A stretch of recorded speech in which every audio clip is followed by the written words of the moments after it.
When I discovered that my own son-in-law was trying to shuffle me off to a nursing home for $500,000, I knew it was time to dust off my old FBI badge.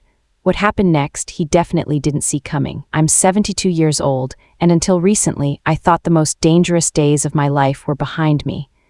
30 years with the FBI taught me a lot about human nature, but nothing prepared me for the betrayal waiting in my own home in a quiet Detroit suburb. It all started 2 years ago when I had a stroke.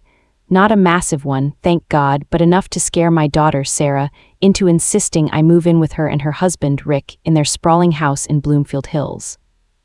"Mom, we can't leave you alone after this," Sarah said, sitting by my hospital bed. "We have the space and Rick's on board, right, honey?" Rick nodded, but I caught something in his eyes, something I'd learned to spot instantly over my years at the bureau. It was the look of a man with a plan. "Of course," he said with the kind of forced smile I'd seen on hundreds of suspects. "Family sticks together." Rick Stanley was a financial advisor with his own small firm.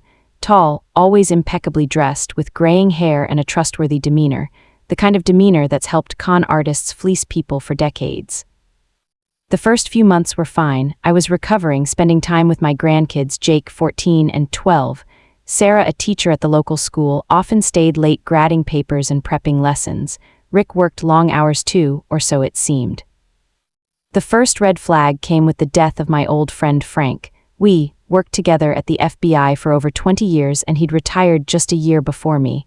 Frank was always cautious with money, a must for an agent working financial crimes. But at his funeral, his widow, Doris, pulled me aside and told me a strange story. She whispered after the ceremony, Frank was really worried the last few months, said someone was scamming elderly folks with medical bills. He was gathering documents, planning to go to the DA. "What kind of documents?" I asked. "I don't know, I couldn't find them after he passed, but he said it was a big scheme, hundreds of thousands of dollars." I didn't think much of it at the time. Frank had always been a bit paranoid, even on the job, but then the bills started arriving. At first they were small, a $300 invoice from Michigan Medical Consulting for a specialist consultation.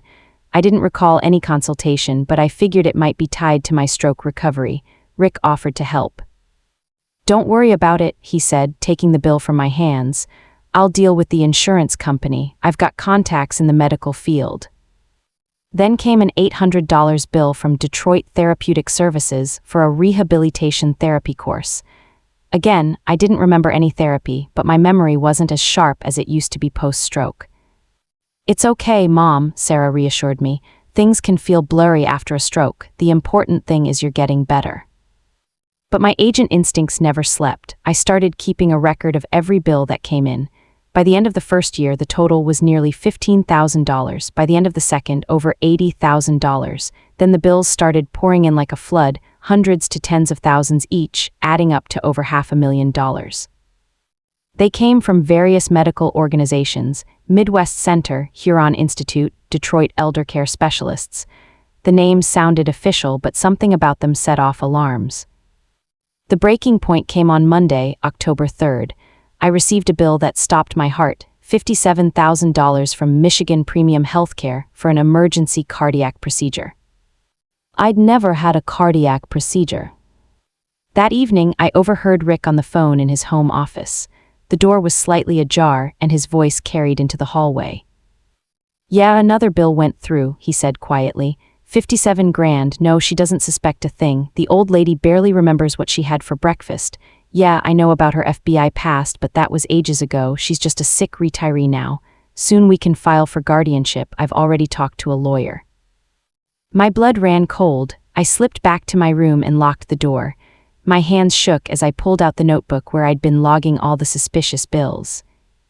Rick Stanley, my son-in-law, the man who was supposed to care for me, was scamming me. Worse, he was planning to have me declared incompetent to gain control of my finances. The next morning, after everyone left the house, I started my own investigation. My first call was to Michigan Premium Healthcare. "Hello," I said to the receptionist. "I received a bill from your organization, but I'd like to confirm some details." "Of course, ma'am. Can you provide your patient ID?" I read off the number from the bill. That's odd, the woman said after a pause. We don't have any record of a patient with that ID. Are you sure this is our bill? Absolutely, it has your name and address. Can you write me the address? I did.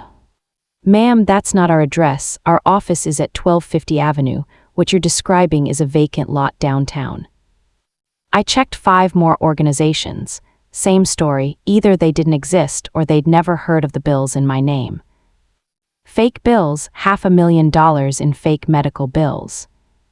But I wasn't just a victim, I was a retired FBI agent with connections and experience, and I had a plan. That day I drove to my old house. I hadn't sold it after the stroke, just rented it out. The tenants had recently moved and it was empty. In the basement, in an old safe, were my archives, case files, contacts, notes from 30 years at the bureau. Among them was the phone number of David, my old partner. David worked financial crimes at the FBI's Detroit office. We cracked dozens of fraud cases together. If anyone could help, it was him. David's surprised voice came through the phone. God, it's been years. How are you? I heard about your stroke. David, I need help. I think I'm the victim of a major fraud and my son-in-law might be involved. Pause. Are you serious? Tell me everything. I told him about the bills, the overheard conversation, my checks. David listened quietly, asking occasional clarifying questions. This sounds like a medical insurance fraud operation, he said finally. We're seeing these more often. Scammers target elderly people, especially those recovering from serious illnesses. They send fake bills and try to collect through insurance or directly from victims. But David, this is my son-in-law. He lives in my house, looks after my daughter. How could he? He interrupted gently. You know the stats. Most financial crimes against the elderly are committed by family or close acquaintances. Trust is their biggest weapon. He agreed to meet me the next day at a near the FBI building. I brought all the documents I'd collected. David hadn't changed much, still the same neat, middle-aged Asian man in a crisp suit with sharp eyes behind glasses. He studied the bills, jotting notes in his pad. This is definitely fraud, he said after half an hour. And judging by the scale, your son-in-law isn't working alone. This is an organized group. What do you mean? Look at the names of these fake companies, all medical, all sounding legit. Someone spent time and money creating convincing invoices, letterheads, even fake license numbers. This isn't the work of a lone amateur. He showed me one of the bills. See this logo? It's almost identical to Henry Ford Hospital, just slightly altered. And this address, it exists, but it's an office building where your son-in-law rents space under a different name. A chill ran through me. How many other victims could there be?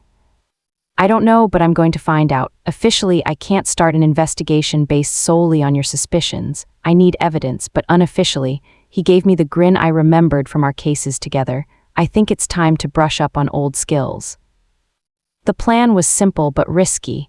David would dig into Rick's financial records using his banking contacts. Meanwhile, I'd play the oblivious victim, gathering evidence from the inside. Be careful, he warned. If Rick is planning to have you declared incompetent, he might escalate if he suspects you're onto him. The next 2 weeks were the most intense since my active duty days. By day, I played the frail, forgetful retiree. At night, when everyone was asleep, I pored over Rick's financial documents, snapping photos on an old burner phone and sending them to David. Rick kept his files in his home office in a supposedly locked safe. The lock was electronic, but I knew the code, Sarah's birthday, a classic security mistake we'd seen 1,000 times at the FBI. What I found in that safe was worse than my darkest fears. Folder after folder of fake medical documents, not just mine, dozens of other names, all elderly. Frank was among them. The total fraud amounted to over $2 million. Worst of all was what I found in the last folder, a draft petition to have me declared incompetent. Rick planned to file it 2 weeks later on my 73rd birthday. It claimed I had progressive dementia and was unfit to manage my finances. Attached were forged medical reports from 2 psychiatrists I'd never met. I photographed everything and sent it to David. His reply came an hour later, enough for a search warrant. Get ready for a raid tomorrow night. Tomorrow was Thursday. Every Thursday we had family dinner, a tradition Sarah insisted on, perfect timing for a raid with everyone home. That Thursday started normally. Sarah was making lasagna, the kids' favorite. Rick came home early, unusually cheerful. "Great news," he announced at dinner. "I found a fantastic nursing home for Mom, Sunset Manor, really cozy place, great staff." Sarah dropped her fork. "What, Rick, we didn't discuss." "Honey," he said softly, "we need to be realistic. Your mom's condition is worsening. Forgetfulness, confusion, she needs professional care." "I'm not forgetful," I said quietly. "Mom," Rick turned to me with that same forced smile, "you don't even remember most of your medical procedures. The doctors say it's normal after a stroke, but—" "What procedures?" I asked. "Well, like the cardiac surgery last month, or the chemotherapy course this spring." Sarah went pale. "Chemotherapy, Mom, do you have cancer?" "No," I said, locking eyes with Rick. "I've never had cancer, and I've never had cardiac surgery." For a split second, Rick's composure cracked. Something dangerous flashed in his eyes. He said slowly, "You're sick, these memory lapses." "The only sickness I have," I interrupted, "is a son-in-law who's been forging medical bills for $500,000. Dead silence, the kids stopped eating. Sarah stared, mouth agape. "Mom, what are you talking about?" she whispered. "I'm talking about your husband stealing from me for 2 years. Fake medical bills, shell companies, plans to have me declared incompetent. He must thought a retired FBI agent was too old and sick to notice." Rick stood slowly. "You don't know what you're talking about, old lady," he said, his polite facade crumbling. "You're sick, paranoid." That's when the front door crashed open. FBI, hands up. 6 agents in tactical vests stormed the dining room, weapons drawn. David led the way. "Rick Stanley, you're under arrest for suspected medical insurance fraud, document forgery, and financial exploitation of the elderly." Rick tried to bolt, but the agents were faster. Within seconds, he was face down on the floor, cuffed. Sarah screamed, the kids cried, but I felt only relief.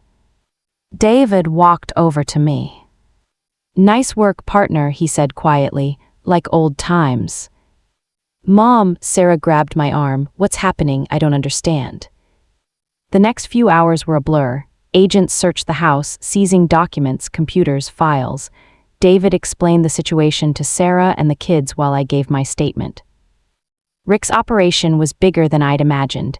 He was working with a network of financial advisors across Michigan. Their victims, over 100 elderly people, mostly those who'd recently suffered major illnesses or lost spouses. The scheme was sophisticated, David told me later. They targeted seniors with substantial savings but no close family or with relatives living far away. Rick was their inside man, gaining trust, sometimes even marrying into families to access their finances.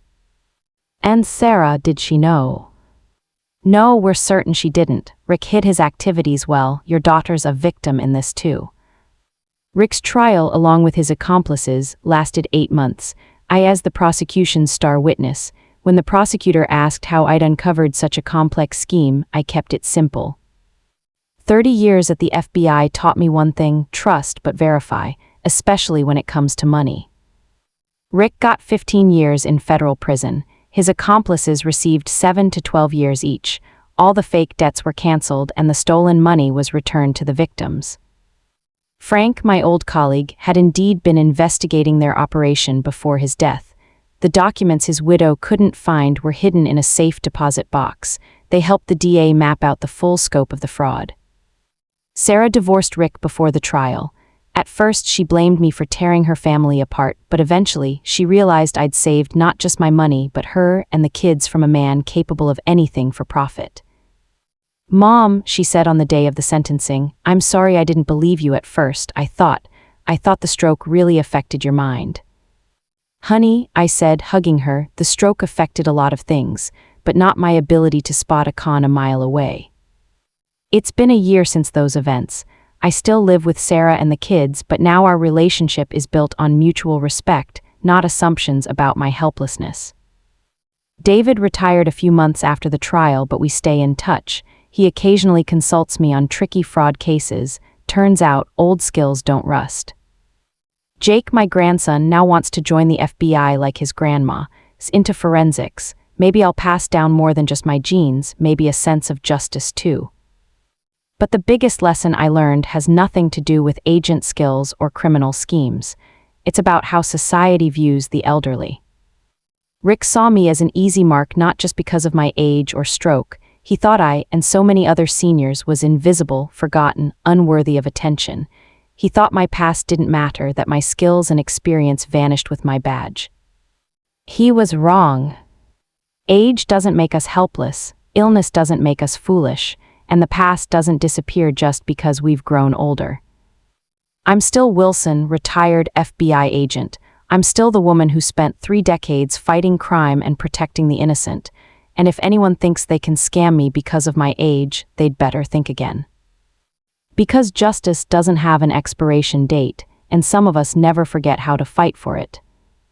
Last week, an elderly woman from Arbor reached out to me. Her grown son was pressuring her to sign papers giving him control of her finances. Something about his behavior felt off. I agreed to help. Old habits die hard after all, and the world still needs people willing to fight for justice no matter their age. And you know what? I'm just getting started. It's been 2 years since Rick's arrest. David and I started a small consulting firm, Silver Shield, helping seniors and their families spot financial scams and protect themselves. We've handled over 20 cases, all successful. Sarah met a new man, Michael, a math teacher at her school. He's kind, honest, and respects my independence, never speaking for me or making decisions about my life. Michael has a son from a previous marriage, a younger cousin for Jake, and Jake's in college now, studying criminal justice. In high school, applying to universities with strong forensics programs. And me, I'm living life to the fullest. Consulting, traveling, reading mysteries, and occasionally helping local police with tough fraud cases. Last week, detective from the Detroit PD asked me to look at a case involving an elderly couple who lost $200,000 to a phone scam. The scheme was slick, but I spotted patterns that reminded me of old FBI cases. How do you do it, Mrs. Wilson? The young detective asked after I helped him link the case to a series of similar scams in neighboring states. Experienced detective, I said, and knowing that criminals rarely invent anything new, they just adapt old schemes to new tech. But the biggest thing I've learned over the years, criminals always underestimate their victims. They see an elderly woman and think, easy target.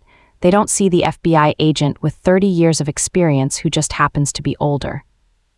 Last night I sat on the porch, watching teach her cousin to ride a bike while Jake told Michael about his plans for a summer internship at the local FBI office.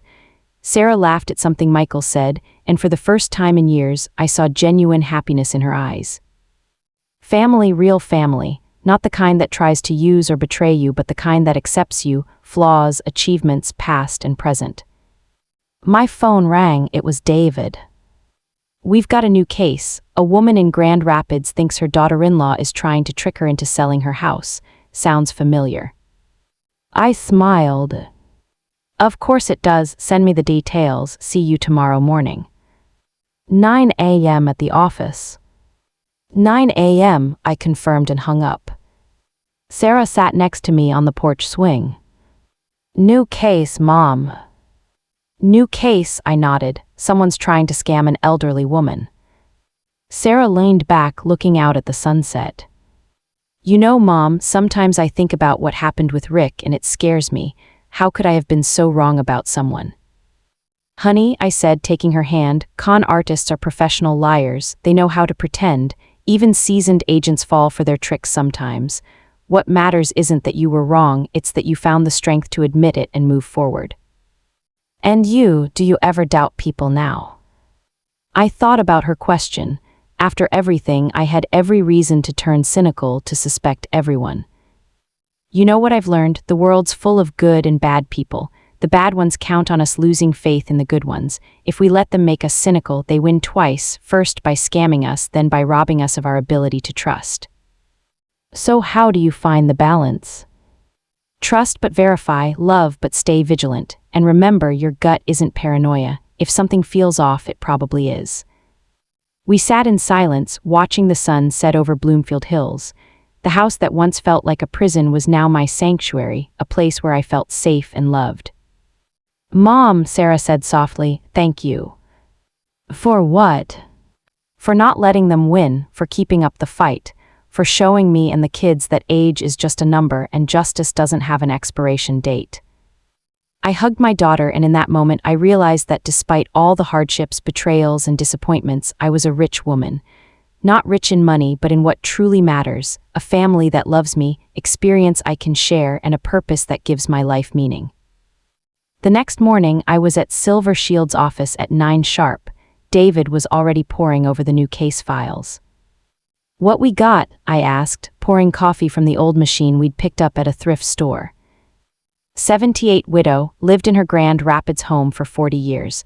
Son married a woman named Christina 3 years ago. Since then, they've been pushing to sell the house and move to a smaller apartment. Sounds like a standard family situation so far. What's the red flag? David handed me the documents. Found out Christina's a realtor, and she already has a buyer for his house at $100,000 below market value. Does the son know? According to, he's fully on board with his wife. Says his mom's too old to maintain a big house, that she'd be better off in an apartment with lower costs. I nodded. Classic scheme. Fake concern for an elderly person while chasing financial gain. What else? Christina's already picked out an ideal apartment for, rents $2,000 a month plus utilities. His current home maintenance costs about $800 a month. Interesting, so they're not just profiting from the house sale, they're setting her up for higher monthly expenses. Classic slow bleed scheme. Exactly, and there's more. Says her son and daughter-in-law keep telling her memory's failing, that she's forgetting important things, that she can't handle her finances. A chill ran down my spine. This story hit too close to home. David, what if this isn't just greed? What if they're planning to have her declared incompetent? I was thinking the same thing, that's why I called you. We arranged to meet that day. Grand Rapids was a bit of a drive, but I felt this case needed personal attention. Was a petite woman with sharp eyes and a firm handshake. She welcomed us into her tidy ranch-style home with a well-kept garden. "I'm not paranoid," she said right away, seating us at her kitchen table. "And my memory's fine, but my son and his wife are acting strange." For the next 2 hours, she told us her story. Her son, Tommy, had always been a good kid, but after marrying Christina, he'd changed. He became pushier, less attentive to his mother's opinions. "They say they're worried about me," explained, "but their concern always involves money. Sell the house, move to a pricier apartment, let them manage my finances for convenience." "What does your gut tell you about their motives?" I asked. Paused. "Honestly, I think they're after my money. Tommy's had financial trouble lately. His small business nearly went under, and Christina, she looks at my house like she's already counting the profits." David and I exchanged glances. Everything pointed to a textbook case of elder financial exploitation. I said, "We'd like to help, but we'll need to do a little digging. Are you ready?" "Agent Wilson," she replied with a smile. David had told her about my past. "I'm ready to fight. I'm not letting them scam me just because I'm old." Over the next 2 weeks, David and I dug into Tommy and Christina's finances. What we found was worse than we'd expected. Christina wasn't just aiming for a commission on's house. She had a network of clients, elderly people she persuaded to sell their properties at below-market prices. The buyers were always her relatives or business partners. Worse, the apartment she'd picked for was owned by a company co-owned by her brother. "It's an organized scheme," David said. "They target seniors with adult children, gain the family's trust, then systematically drain their money." But we needed evidence that would hold up in court, and I knew how to get it. The plan was risky but effective. Agreed to play along, pretending to go along with her son and daughter-in-law's proposal. Meanwhile, we installed hidden cameras and mics in her home with her consent and started recording their conversations. What we heard over the next week was a revelation. even for someone with my experience. Christina and Tommy openly discussed how to squeeze the most out of the old lady, as they called. They planned not only to sell her house but to gradually take control of all her finances.